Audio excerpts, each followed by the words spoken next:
इस छोटे से प्रश्न का जवाब देकर आप भी जीत सकते हैं 100 रुपया का पेटीएम कैश। रूल नंबर 1, आप हमारे चैनल के सब्सक्राइबर होने चाहिए। रूल नंबर 2, आप इस वीडियो को शेयर किए हैं, वीडियो को लाइक किए हैं तो आपको मिलेगा 100 रुपया का पेटीएम कैश इस प्रश्न का सही आंसर देने पर। प्रश्न है, राष्ट्रीय विकास परिषद की स्थापना कब की गई थी? ऑप्शन ए 9 अगस्त 1960, ऑप्शन बी 6 अगस्त 1952, ऑप्शन सी 15 सितंबर 1958, ऑप्शन डी 29 अगस्त 1960। जिनका भी सबसे पहला कमेंट आएगा सही आंसर के साथ और वह हमारे चैनल के सब्सक्राइबर हैं, उन्होंने यह वीडियो को शेयर किया है तो उन्हें मिलेगा 100 रुपया का पेटीएम कैश। यह लगभग 10 दिनों से मुहिम चलाया जा रहा है और 10 स्टूडेंटों को 100 रुपया का पेटीएम कैश दिया जा चुका है। तो आप भी चाहते हैं लेना तो आप इस प्रश्न का सही आंसर कमेंट बॉक्स में कमेंट करके बताइए। Welcome to my YouTube channel. Bihar police fireman परीक्षा 2021 सेट 8, इसके पहले हम लोगों ने 1 से 7 तक प्रैक्टिस सेट कर चुके हैं और सभी का पीडीएफ भी आपको दे चुके हैं और आज हम लोग प्रैक्टिस सेट 8 करेंगे। तो आप लोग वीडियो में शुरू से लेकर अंत तक रहिएगा, इसका पीडीएफ भी आपको मिलेगा। हर प्रश्न के लिए आपके पास 4 ऑप्शन होगा। अगर आप 30 प्रश्न में से 25 सही कर पाते हैं तो आपकी तैयारी बहुत अच्छी है, वरना अभी आपको और तैयार होने की आवश्यकता है।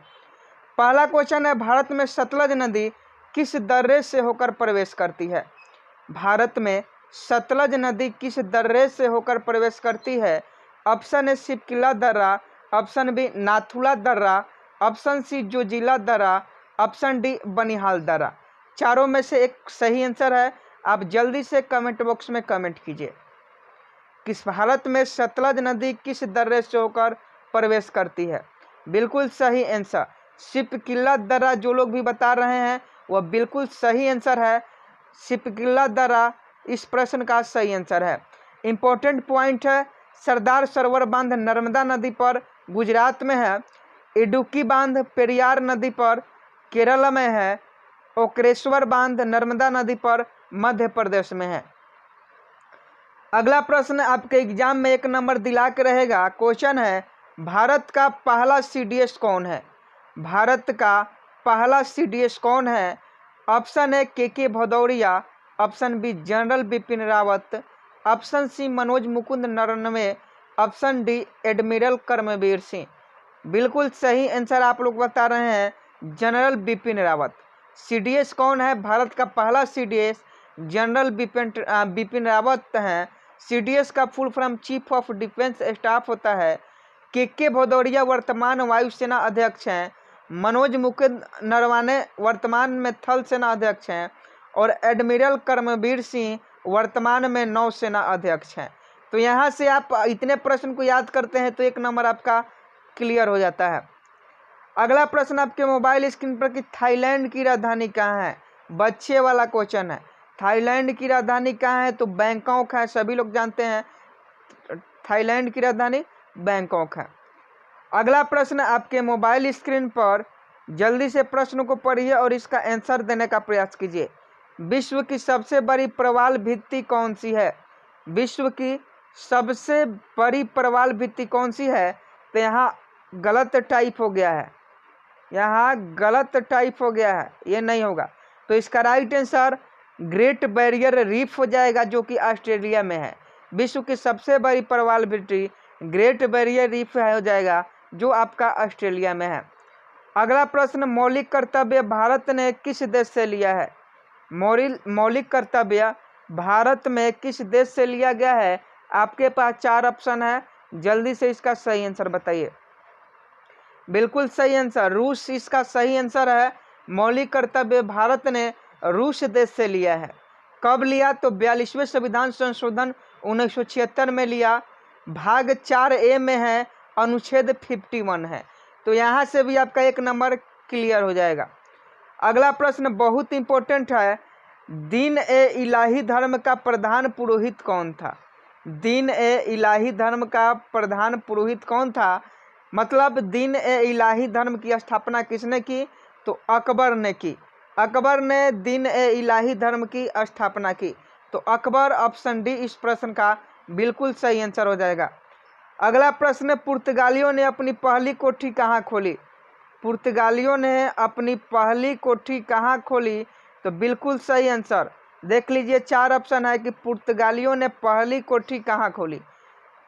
जल्दी से इसका आंसर बताइए। बिल्कुल सही आंसर कोचीन में। कोचीन में पुर्तगालियों ने सबसे पहले अपना कोठी खोला। पुर्तगालियों के बाद डच लोग भारत में आए थे। अगला प्रश्न, सबसे सफल आधुनिक सूती कपड़ा कारखाना कब खोला गया? सबसे पहला सफल आधुनिक सूती कपड़ा कारखाना कब खोला गया था? Option A 1853, option B 1856, option C 1850, option D 1854। तो इसका सही आंसर आप लोग बताइए। तो 1854 बिल्कुल सही आंसर हो जाएगा। ऑप्शन डी इस प्रश्न का सही आंसर है। ये कारखाना बम्बई में कवासजी डाबर द्वारा खोला गया था। अगला प्रश्न, आपके मोबाइल स्क्रीन पर हिमाचल प्रदेश की दूसरी राजधानी कौन सी है? हिमाचल प्रदेश की दूसरी राजधानी कौन सी है? Option A Dharamshala, option B Shimla, option C Nagpur, option D इनमें से कोई नहीं। बिल्कुल सही आंसर आप लोग बता रहे हैं, धर्मशाला इस प्रश्न का सही आंसर हो जाएगा।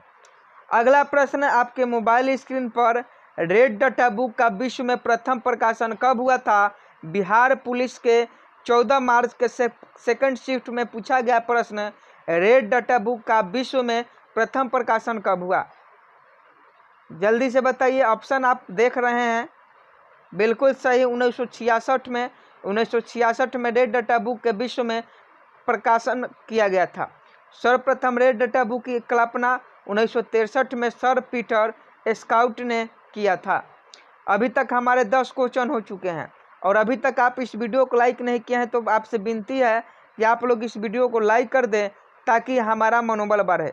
आपके वीडियो को लाइक करने से ही हमारे लोगों का मनोबल बढ़ता है। तो इसलिए आप वीडियो को जितना हो सके लाइक करें, जितना हो सके शेयर करें। चैनल पर नए हैं तो चैनल को सब्सक्राइब भी कर लें। अगला प्रश्न, आपके मोबाइल स्क्रीन पर प्रिंसिपल ऑफ इकोनॉमिक्स के लेखक कौन है? प्रिंसिपल ऑफ इकोनॉमिक्स के लेखक कौन है? आपके पास 4 ऑप्शन देखने को हैं, बताइए इसका आंसर क्या है।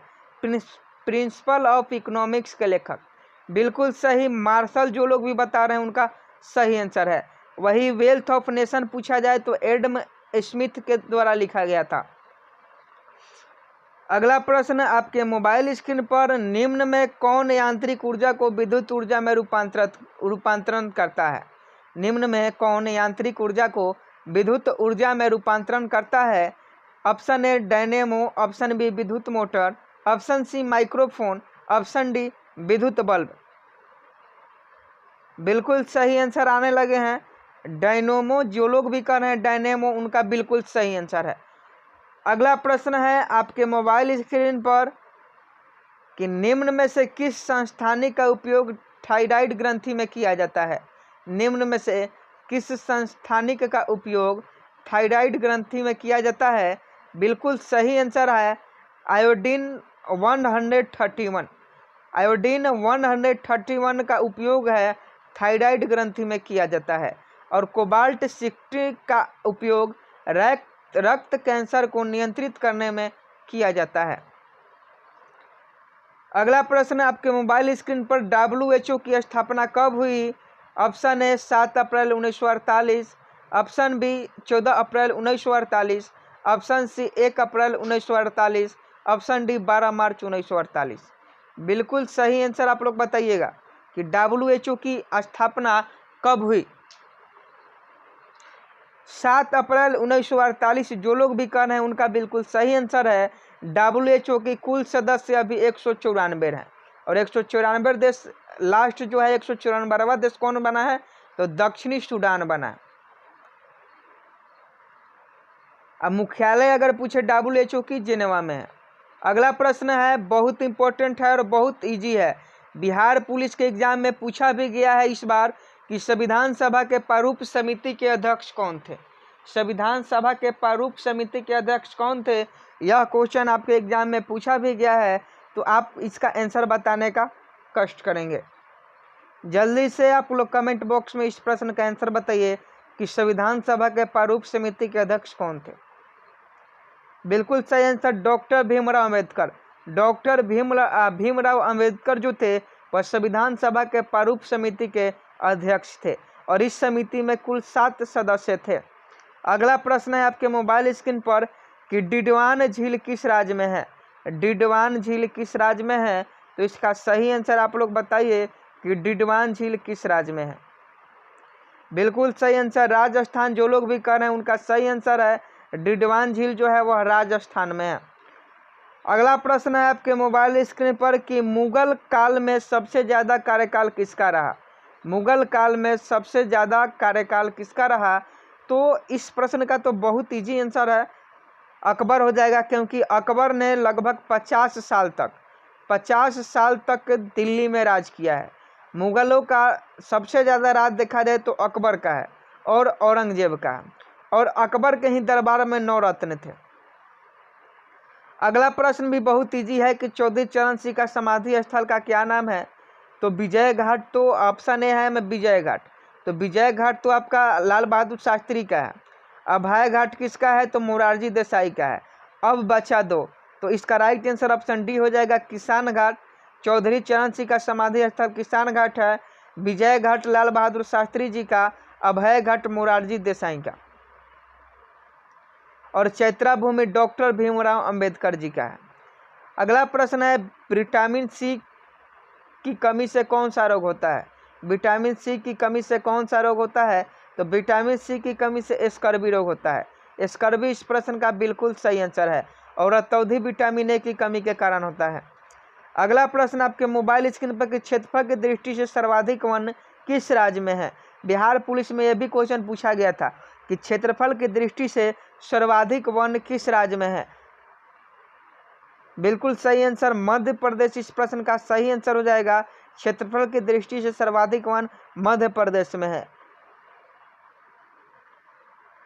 अगला प्रश्न आपके मोबाइल स्क्रीन पर है कि भारत में पहली रेल किसके कार्यकाल में चली थी।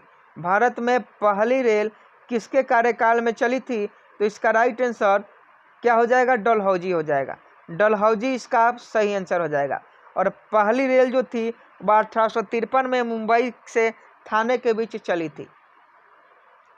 अगला प्रश्न एक क्वेश्चन पहले भी करवा चुके हैं कि पेंटागोनिया मरुस्थल कहाँ है। पेंटागोनिया मरुस्थल कहाँ है, option A Austria, option B Argentina, option C दक्षिण अफ्रीका, ऑप्शन डी उत्तरी अमेरिका। बिल्कुल सही आंसर अर्जेंटीना इस प्रश्न का सही आंसर हो जाएगा। अगला प्रश्न आपके मोबाइल स्क्रीन पर कि ताशकंद समझौता कब हुआ था। ताशकंद समझौता कब हुआ था, option A 1954, option B 1950, option C 1966, option D 1972। तो ताशकंद समझौता कब हुआ था, बिल्कुल सही आंसर 1966 में ताशकंद समझौता होता है। अगला है प्रकृति में सबसे सशक्त बल है तो कौन सा है। प्रकृति में सबसे सशक्त बल है तो कौन सा है। आपके पास चारों ऑप्शन है, चारों में से कोई एक सही आंसर है, आप वह हमें बताइए।